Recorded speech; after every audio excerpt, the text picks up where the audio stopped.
Hey Wasteland Gamers, this is Popcorn Fuzz back again, bringing you a new Cheeseless run through the Lanterns of Crota. This time, I'm proud to present on hard mode.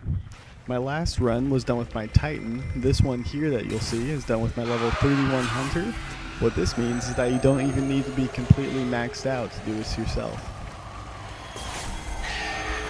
First off, I plan to give you a brief overview of my method, but if you're simply looking for a full description of my build, feel free to jump towards the end of the video.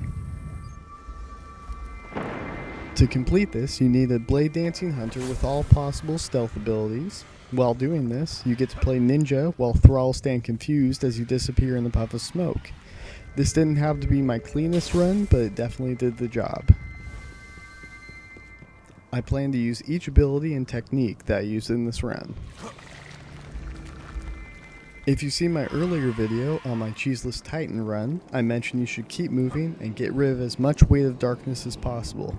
This still applies to this run, however this time you'll be less aggressive and more evasive. As a hunter, you won't be able to take as much damage as a Titan, so you'll be using a method that keeps you stealth as frequently as possible by strategically using each Blade Dancer ability.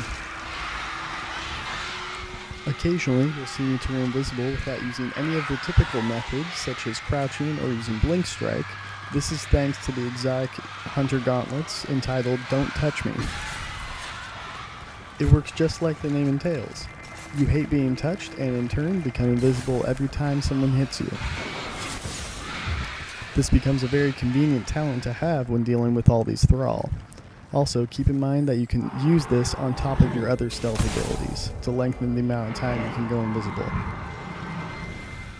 Next, I'll talk about the Stalker ability. This becomes your bread and butter when running from lantern to lantern. As many of you may know, the Blade Dancer ability Stalker allows the hunter to turn invisible after a few seconds while crouched. Without this, you cannot complete this run. If you happen to have the exotic gauntlets Don't Touch Me, you can double up on your stealth abilities.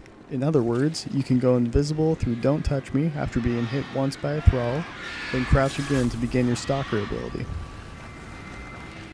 Doing these together will nearly double your stealth time without concern about being hit. If along your run you ever start to fall behind and won't have enough time to crouch and use your Stalker ability, you can feel free to use your Blink Strike to get back into position and keep going. Just keep in mind that it takes a while for this to recover, and you'll want to have it prepared for the battle at the end. On a couple of my runs, I specifically saved Blink Strike for when I reached the Knights, just so I could hit them, go back invisible, and not be concerned about them hitting me at all.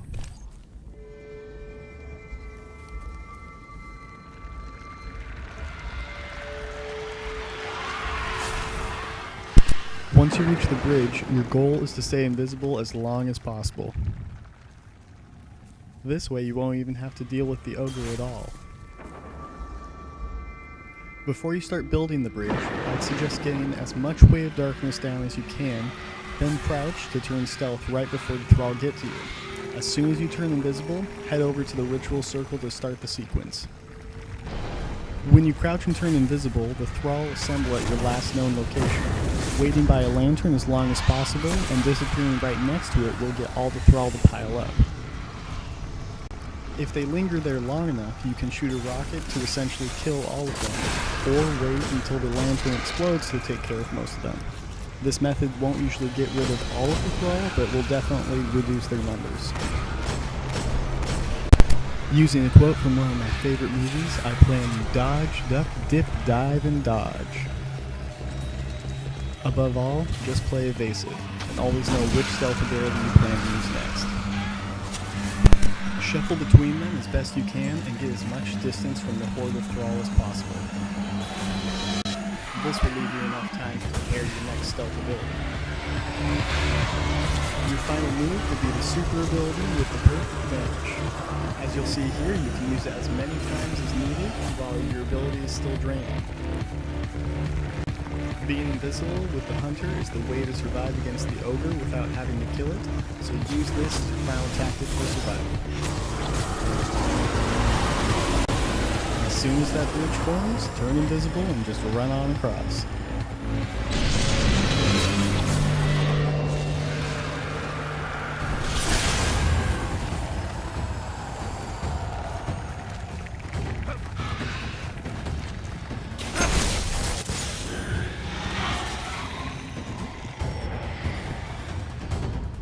hope you enjoyed this Wasteland Gaming run of the Lanterns of Crota's End on hard mode.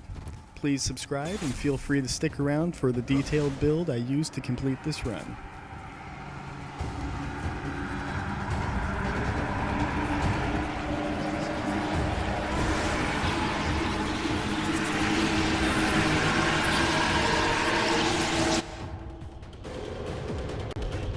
Alright, so let's talk about my build. First, I'll highlight what subclass and skill set gave me the most help when completing this. For this run, you'll be going Blade Dancer all the way. If you end up using a grenade, I suggest the Flux Grenade, as it will stick to incoming Thrall and cause them to cower in fear for a few seconds. Then I grabbed Better Control because of the agility boost it gives to my character overall. Next, I paired Vanish with my super ability because, as you've seen, this run is all about evasion. Then, I picked Escape Artist so my Blink Strike would allow me to go stealth in case of emergencies. I built as much armor and agility as I could in order to take as many hits as possible and get away as fast as possible. Please ensure above all else that you grab Shadowjack. Increasing your stealth will better guarantee your safety. Finally, grab Stalker. This is your bread and butter. You'll be using it at every opportunity to disappear and leave the Thrall in the dust.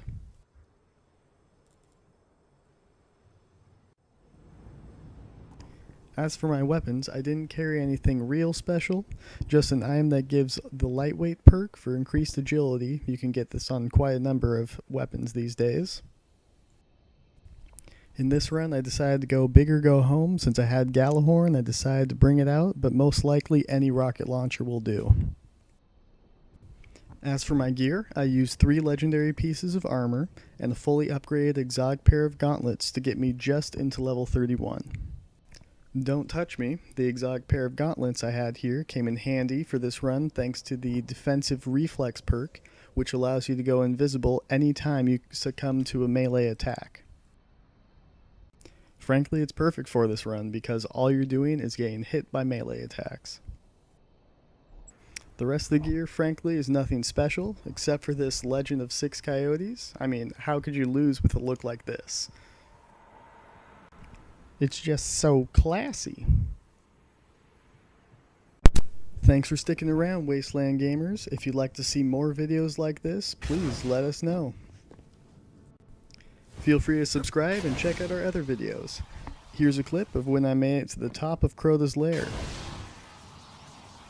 If you're interested in seeing how I made it all the way up here, check out our other video entitled Destiny, Exploring Crota's Lair. Catch you later, Wasteland Gamers. This is Popcorn Fuzz. Feeling good on a Wednesday. The image